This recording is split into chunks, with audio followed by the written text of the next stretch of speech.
If you found your way to this channel, you must be a lover of stories, of myths, and of legends. This is Solas Beatha, Scots Gaelic for light of life. Welcome, dear one. I'm Lily Christensen and sometimes go by the name Grandma May.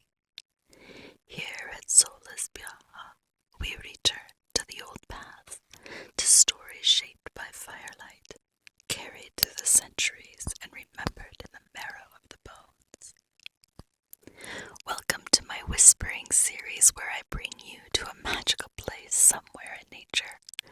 Read my own fantasy novel beyond Trivar in a soft, soothing whisper, like a fae gently calling through the ages. So sit back in your most cozy, safe place, with your favorite blanket and maybe a nice warm drink, and let me inspire magical peace and rest while grand adventures play out in the mystical world of Trivar.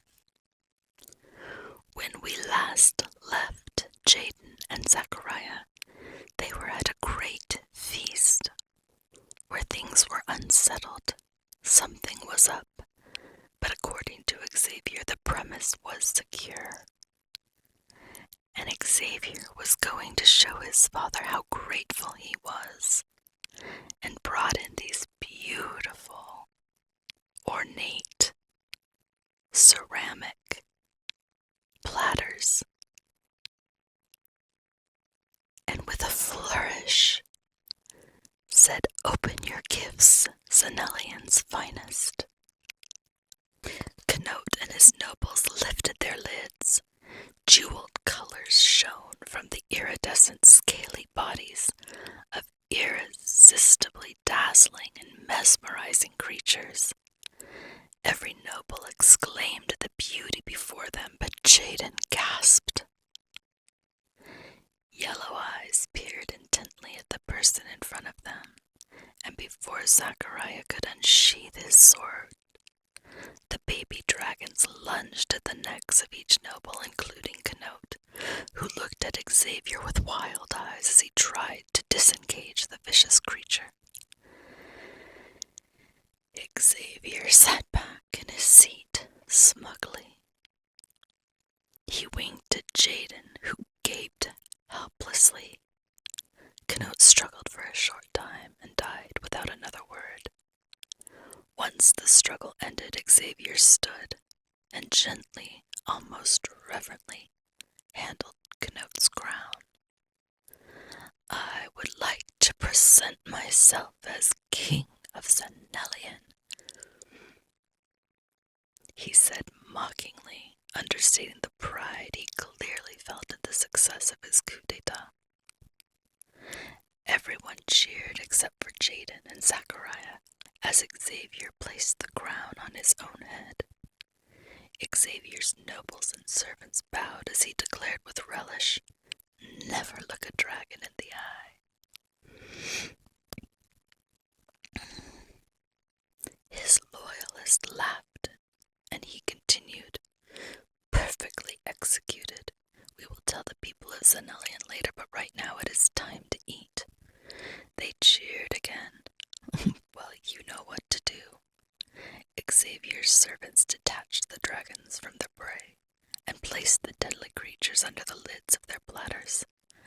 Xavier's earlier command now haunted Jaden. "Make a good impression on Canute," he had said. With death all around her, Jaden felt faint. Zachariah put his hand on hers and firmly squeezed. Because the noise around them covered his voice, he leaned close to Jaden and spoke clearly, confident that only she would hear. "I think Canute was up to something as well. Xavier just got to him first." The dead Zenellian nobles were hauled to the back of the room and loaded into wheelbarrows. "Place them in the dungeon." "The dragons have earned their dinner," Xavier ordered, and his servants carted them away. Some of his other servants draped tarps over the blood-stained tables and resumed meal preparations, as if nothing had happened. Xavier sat at the head of the tables and his nobles moved closer to him. After drinks were poured and sumptuous entrees were placed before them, Xavier rose once more, this time asking. All food was tested on Canute servants, and we can eat what hasn't killed them. Let's feast. Xavier's men and women roared. Xavier sat down and madly tore off a bite of juicy rare meat with his teeth. He chewed for a moment and then spoke to Jaden. Finally, we are here where we always wanted to be. Beyond Trivar, Chapter 3, Caged. I hate this dress. This one won't do either. Pink looks awful with red hair. Zoe, these dresses are horrible. I can't wear any of them. Tell Xavier I need something fresher, more modern, if I am to look like the Queen of Xenelian, and not just another courtier. And I am not just another courtier.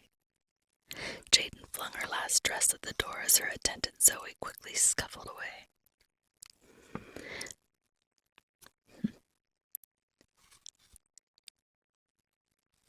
Jaden stormed to her balcony and thrust open the gold shutters, taking in the fresh air that blew in from over the jungle. Her eyes scanned the sky, and she wished that she could take Justine for a flight. But no, I must play the good queen today, she said to herself aloud. She retreated into her room, unimpressed with the lavishly ornate gold filigree that Xavier's craftsman had recently installed. She fingered the delicate, fanciful woodwork gilded in gold leaf that was laced around her entire room.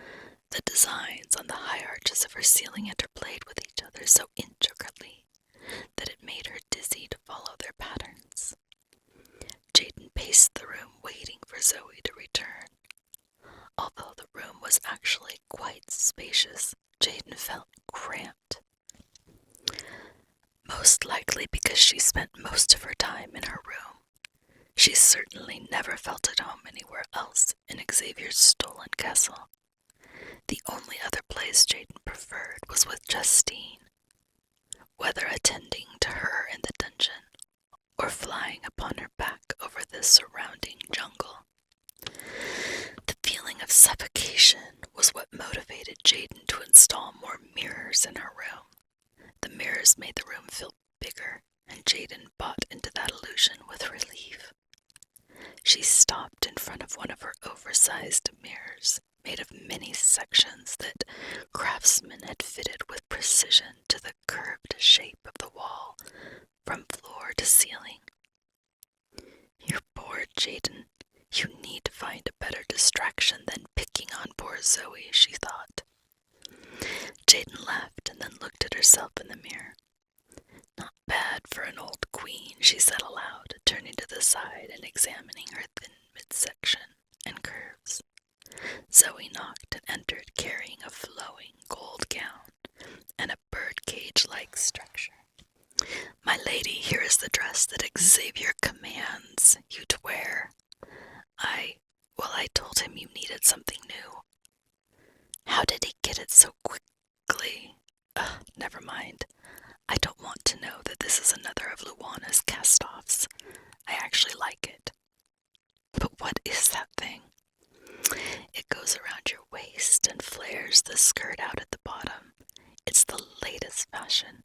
Xavier said he wants his women to be the first to wear them. Who would wear that awful cage? If you don't mind, I can help you, Zoe tentatively offered. After a long struggle, Jaden emerged from her room with a cage under the gold dress and her hair done up high atop her head. I can barely breathe, Zoe. How am I supposed to walk? Carefully, my lady, Zoe urged. Jaden turned to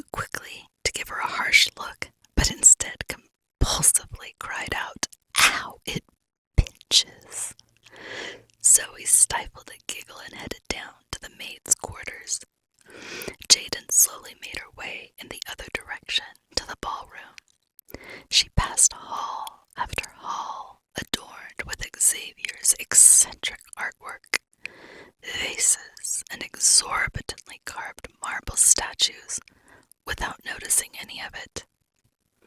At a window, Jaden paused and looked out, taking a moment to catch her breath. She took in the view of the huge city of Xenelian, with all of its stone and dust. She scanned the horizon longingly. Her gaze turned to the front of the castle. That hideous statue. Xavier is crazy. Xavier loved wrought iron and gathered the best smiths in the south of Trivar to work this iron until it looked like delicate lace. Wrought iron-framed windows and pictures was made into banisters for circular staircases and formed tables, chairs, and chandeliers. It was everywhere. Worst of all was the black wrought iron statue of Xavier at the front of his castle. "He has no taste, that's for certain," Jaden said, shaking her head disapprovingly.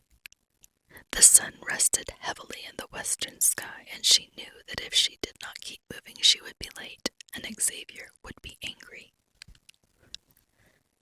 "Not that he pays any attention to me once I am present," she mused to herself. With one last gaze at the sunset, Jaden took a shallow breath and marched on. "Mother, you do look spectacular." Jaden, fortunately, remembered to turn around slowly to avoid getting pinched. "A little stiff?" Zachariah asked. He was accompanied by 2 young ladies, one on each arm, who wore the same style of dress as Jaden. "This new fashion is an insult to women. Don't tease me, I am in no mood. You poor girls." Zachariah passed by his mother with his companions. "I'm not that bad," Zachariah smirked. "No, you aren't, but these dresses are." The girls smiled curtly. "Mother, content yourself. Tonight is going to be full of glorious food, elegant company, and entertainment that promises to amuse even you. Maybe there are benefits to Xavier's arrogant flaunting of our wealth and his paranoid obsession with declaring his statues to the world. It is probably a good thing that there are still a few rich but weak kingdoms for Xavier to rape, pillage, and plunder. Otherwise, he might become as bored as me, and then what worse diabolical plans might he pursue?" Jaden said. Zachariah leaned in close to Jaden. "If you have to be here, you may as well enjoy it. Just try." He kissed her cheek and waltzed off with the girls. Approaching the dance floor, Jaden thought the music sounded less like music and more like dying swans or angry elephants. The musicians came from a village south of Yamas, Xavier's latest conquest. Reed instruments blown loudly were underscored with primitive drums and large rattles, although 2 or 3 different flutes whistled an almost pleasant melody. The combination of sounds still reminded Jaden of raucous animals. She walked over to Xavier and sat in her ornate seat of satin, less able to breathe while sitting. "You call this fashion? I call it torture. Maybe it will keep you quiet tonight, my pleasant Jaden." Jaden ignored him and watched the young couples dancing around the band. The combination of harsh music and intoxicating drinks turned the party into a wild display of inhuman behavior. 2 women began catfighting in front of the royal couple. Xavier allowed it to go on, seeming to enjoy their bodies becoming more and more exposed, until Jaden realized he was going to do nothing and called for the guards to break it up. "Remove them from the castle immediately," she ordered. Xavier glared at her but said nothing. "Thank you for spending this time with me. May these stories bring you rest, wonder, and a sense of home, the kind that lives in the bones, remembers the old paths, and lingers long after